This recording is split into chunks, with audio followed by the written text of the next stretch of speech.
महाराष्ट्रात टेम्परेचर खूप मोठ्या प्रमाणात वाढले आणि तुमचा देखील पक्षी हीट स्ट्रोकमुळे मरत असेल तर करा हा उपाय।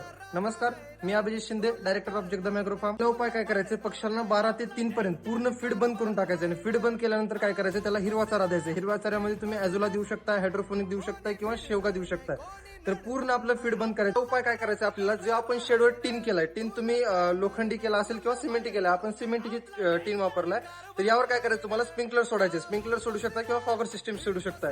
दर 15 ते 20 मिनिटाला तुम्हाला सुरू करायचं स्प्रिंकलर आणि आपल्या पूर्ण शेडचं टेम्परेचर मेंटेन करायचं। तर आपण आपल्या शेडवर स्प्रिंकलर लावले, स्प्रिंकलर लावल्यामुळे नक्कीच आपलं 4 डिग्री सेल्सिअस पर्यंत तापमान कमी होते सध्या। आणि लास्ट उपाय काय करायचा आहे, आपला जो पक्षी आहे तो मोकळा राहायला पाहिजे। एकत्र जमा झाला तर त्याला अजून जास्त गरमी होऊ शकते, म्हणून असा मोकळा खेळता त्याला पुरेशी जागा अवेलेबल करून द्यायची, स्पेसिफिक स्पेस द्यायचा त्याला त्याच्यासाठी।